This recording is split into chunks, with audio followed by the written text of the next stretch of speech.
Assalamualaikum warahmatullahi wabarakatuh.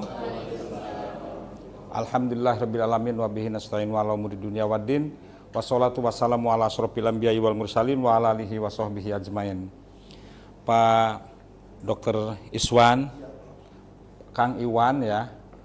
Saya sambil nunggu kawan aja, ada 8 orang di perjalanan ya. Satu Profesor Yayat baru keluar dari kelas. Kemudian Pak Ujang di Ciperna. Salah sendiri sih, Pak Sabto ngasih jadwalnya hari kerja Pak. Jadi kalau agak sedikit gangguan teknis gitu mohon maaf ya. Jadi ada 8 orang masih di dalam perjalanan. Tapi begini Pak, sebenarnya saya udah lama ingin ikut di kajian Bapak Pak sebenarnya. Saya cerita sedikit, minta waktu 5-6 menit Pak. Saya akan ngobrol agak cepat nih. Nah, jadi saya itu punya peristiwa unik pada tahun 2019 Pak. Oktober tanggal 28 persis di hari kelahiran saya, itu saya masuk rumah sakit untuk pertama kali dalam sejarah hidup saya, persis di usia saya yang ke-48 tahun. Jadi sebelumnya saya tidak pernah masuk dirawat di rumah sakit. Dan biasa kalau nengok orang saya tidak takut, tidak cemas, tidak apa, biasa aja sebelumnya. Tapi begitu saya masuk rumah sakit, itu saya nggak tahu, pikirannya buruk aja pikiran itu. Dan saya baru mengerti ternyata di rumah sakit itu mengerikan. Jadi tiba-tiba ada orang baca Quran, lalu tidak lama kemudian menangis menjerit-jerit gitu ya. Oh berarti tanda mati gitu. Jadi 3 hari 3 malam di rumah sakit itu saya nggak bisa tidur Pak. Jadi gelisah. Nah kejadian kenapa saya sakit itu bermula karena perilaku saya kurang bagus Pak Sabto. Dulu saya perilakunya nggak bagus. Saya perokok berat, saya 4 bungkus sehari. Kemudian kopi itu saya antara 5-6 gelas sehari. Jadi itu perilaku saya. Sehari-hari itu dijalani selama kurang lebih 26 tahun. Saya memimpin 8 perusahaan Pak. Dan perusahaan properti dan beberapa kegiatan bisnis lain seperti konveksi dan lain-lain. Kemudian juga saya sebagai dosen di Yayan Cirebon dan kemudian saya juga punya kampus sendiri dan punya yayasan sendiri. Kemudian sehari-hari saya sebagai dosen di Yayan Cirebon. Jadi waktu itu merasa 24 jam itu kurang. Merasa 24 jam itu kurang. Tepat pada tanggal 27 Oktober saya masih menyelenggarakan rapat sampai jam 1:30 pagi. Nah, berarti tanggal 28 itu sudah kelewati 1,5 jam oleh saya. Pada 1:30 itu kebetulan badan saya ngerasa nggak enak tuh.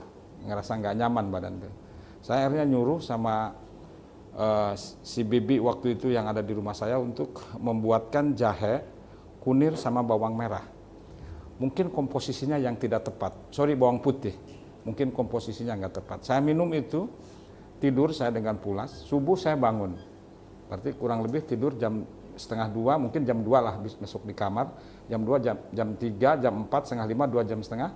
Saya bangun biasa aja, nggak apa-apa. Setelah tidur saya tidur lagi. Nah pada saat setelah tidur habis subuh itu, kalau orang Sunda bilang itu saya kena arep-arep.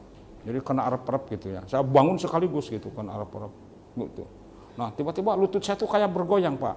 Jadi lutut saya tuh kayak, ini saya perlu cerita soal ketemu dengan Karnus itu. Lutut saya kayak bergoyang gitu. Kayak goyang aja Pak. Saya istighfar jalan-jalan terus saya. Tapi di otak saya yang ada satu kata. Setruk, setruk, setruk, setruk, setruk. Itu di otak saya itu. Oh bahasa ini setruk. 6:30 saya dilarikan ke rumah sakit oleh istri. Saya jalan kaki biasa, tapi otak saya itu saya menganggap bahwa saya itu stroke. Waktu itu tensi saya 125/80, kemudian kolesterol saya 238, kemudian trigliserid ya 150, kurang lebih begitulah. Kemudian asam uratnya 6,2 gitu ya. Tapi nggak tahu di otak saya bahwa saya itu stroke gitu, di otak saya itu. Akhirnya saya karena masuk ke rumah sakit, di mana rumah sakit itu familiar bagi kita semua, rumah sakit Permata. Kemudian saya tuh diinikannya ke dokter saraf Pak. Saya ke dokter saraf, lalu oleh dokter saraf saya dikasih vitamin namanya vitamin saraf. Saya itu, vitamin saraf dan berbagai obat-obat lain. Aneh bin ajaib, semakin hari saya bukan semakin baik Pak Iswan. Pak Dokter Iswan, bukan semakin baik. Pak, ini Pak Iwan ya, saya bukan semakin baik saya itu Pak Iwan. Malah semakin buruk. Sebulan itu saya 5 kali masuk UGD. 5 kali masuk. Dan tensi mulai saat itu naik turun gak karu-karuan. Kadang-kadang 150, kadang-kadang 160. kadang-kadang 145, tapi kadang-kadang hanya 100. Jadi nggak angger gitu tensinya. Di tengah yang begitu itu, Pak Sabto, istri saya ngajak saya ibadah haji, ibadah umroh Desembernya itu. Saya belum ngerti bahwa saya itu kena anxiety. Saya belum ngerti itu, si anxiety itu belum ngerti. Tapi anehnya Pak, saya begitu masuk ke bandara, itu melihat orang, saya kayak mau pingsan Pak. Ya kamu simpan, saya ketakutan ke apa, pikiran saya, kalau saya naik pesawat, ini pasti pesawat itu bakal meledak. Itu pikiran saya itu. Ini pesawat itu pasti bakal meledak. Saya nggak bisa apa-apa, saya minta balik. Itu dipaksa istri saya untuk menjemput saya. Maksudnya minta dijemput gitu ya. Akhirnya anak saya menjemput saya ke bandara.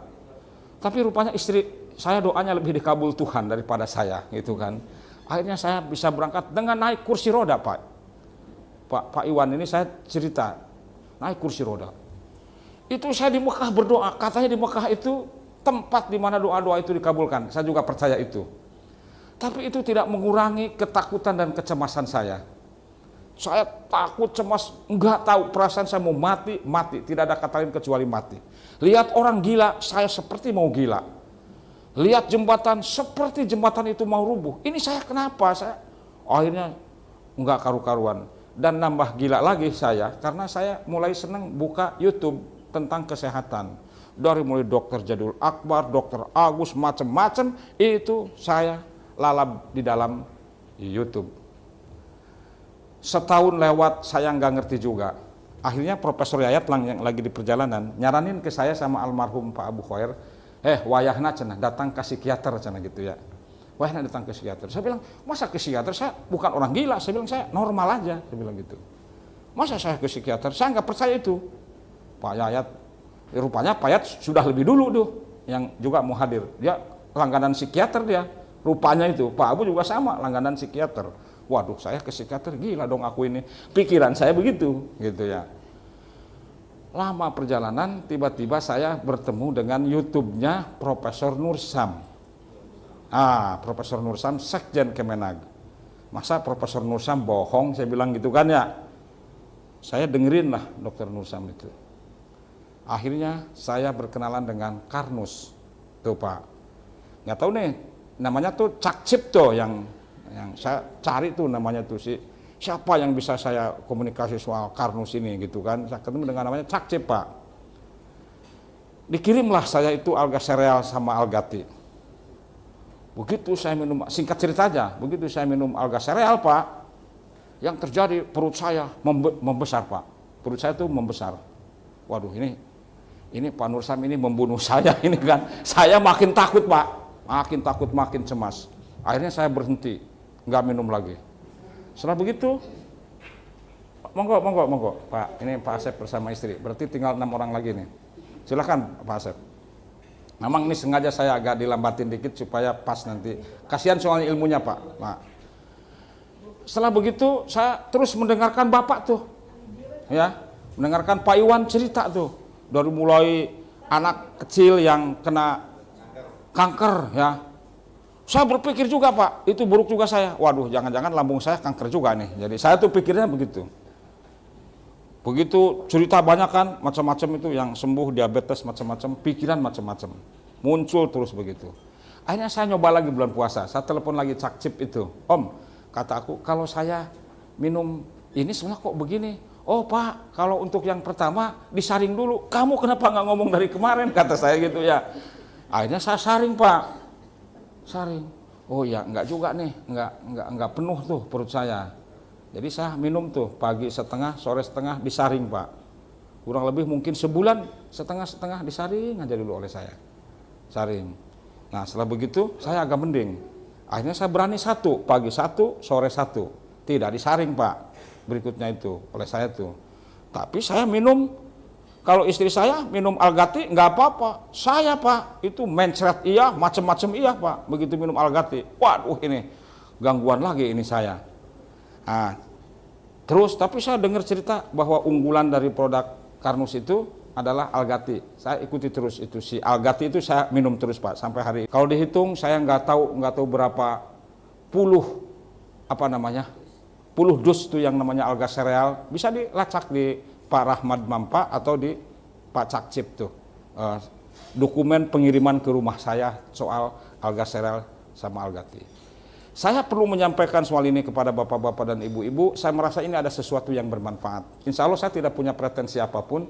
Ini dibiayai penuh sama saya kegiatan acara ini, maksudnya untuk tempat dan ininya. Jadi saya hanya ingin berbagi pengalaman, Pak. Berbagi pengalaman. Saya yang sudah diponis oleh dokter katanya jantung, kata dokter itu. Tapi kata istri saya, masa hasilnya bukan jantung dikasih obat jantung, tapi dikasih juga obat harganya 7 juta, tapi nggak ada yang diminum satupun oleh saya. Itu Pak, sebelum ketemu Karnus Pak, karena hasil cek labnya nggak jantung, kok dikasih obat jantung gitu. Sebelum tahu itu bahwa itu tuh yang begitu itu penyakit mah gitu maksudnya Pak. Jadi ternyata mah itu macam-macam gitu jenisnya. Nah, jadi akhirnya saya merasa bapak-bapak dan ibu-ibu, saya perlu menghadirkan Pak Iwan sama Dokter Iswan, Dokter Sabto juga, itu semua untuk cerita di sini Pak, berbagi pengalaman karena banyak nih diantara kawan-kawan, diantaranya ada Bu Nopi, ya ini Adinda istri saya begitu, yang kadang-kadang tidak bisa tidur semalam, keringat dingin, dipikirnya penyakit jantung juga, nah tahu-taunya penyakit lambung gitu maksudnya. Saya ajak teman-teman ini untuk mendengarkan seperti apa solusinya. Dan saya merasa bertemu kembali dengan kehidupan saya Pak. Saya merasa bertemu lagi dengan kehidupan saya. Ya meskipun saya juga harus mengakui, dulu saya Pak, mohon maaf ya, saya trauma dengan malam Pak. Saya trauma dengan malam, saya kalau ketemu malam itu takut Pak. Karena tidak bisa tidur. Orang yang suka ngejek saya itu namanya Profesor Adang. Dia dipoto, tuh kalau anak mah yang penting nggak goler, tidur, katanya gitu tuh Profesor Adang tuh. Ngecek saya, kalau saya itu nggak bisa tidur semalam itu. Jadi dari mulai suara jangkrik sampai suara kodok sampai suara apa terdengar semua. Orang berbisik apa kedengar semua oleh saya Pak. Kalau di kampung saya pasti dianggapnya kena santet Pak. Saya yakin sekali saya kena santet. Itu menurut pikiran orang kampung karena hasil lab kan saya nggak apa-apa. Ternyata kan lambung Pak, persoalan utamanya ada di lambung. Alhamdulillah Pak, saya 27 hari tidak tidur siang dan malam Pak. Itu alhamdulillah saya bisa melewati fase itu 27 hari Pak, tahun 2020 itu. 2019 mah ya, 2019 itu saya 27 hari. Mungkin orang tidak percaya. Tapi sekarang ada pembuktian lain, ternyata ada yang lebih kuat daripada saya, namanya Dr. Haji Hambali. Tapi saya undang kasih jauh gitu dia tempatnya, jadi nggak sempat saya undang. Itu dia ternyata lebih lama daripada saya, karena dia mengalami 34 hari tidak bisa tidur siang dan malam. Jadi ada yang mengalahkan saya Pak, dikira saya rekod utamanya itu saya yang tidak bisa tidur selama 27 hari 27 malam. Kalau 27 malam aja nggak bisa tidur, siang nggak bisa tidur, ya itu nggak ada masalah. Sekarang alhamdulillah Pak, saya di mobil, anak saya nyupir, ya ngorok Pak. Ya malam jam 9 asal ke kasur ngorok juga Pak. Nah, ya alhamdulillah lah pokoknya. Nah dari pengalaman itu saya ingin berbagi, mudah-mudahan ada berkahnya juga buat saya, berkah pengetahuan, karena saya pingin Pak, pingin ikut ke Surabaya, pingin ikut Bapak ada di Jogja, saya ingat ke Jogja, Bapak punya acara di Jakarta, ingin ikut. Saya hitung kalkulasi, daripada saya berangkat ke Jogja atau ke Surabaya, lebih baik saya mengundang Bapak aja. Saya hitung kosnya itu mirip-mirip lah Pak. Kalau saya ke sana dengan di sini ngundang, kalau ini kan banyak orang yang bisa saya bagi, kalau di sana kan hanya saya sendiri.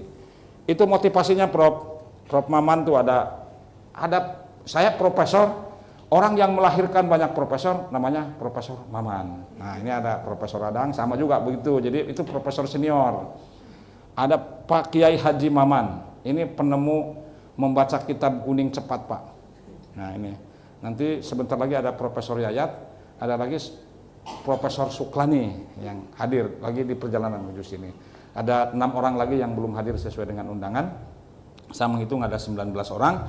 Nah mudah-mudahan ada manfaatnya ya bapak-bapak dan ibu-ibu. Itu pengalaman saya ingin memperkenalkan Karnus.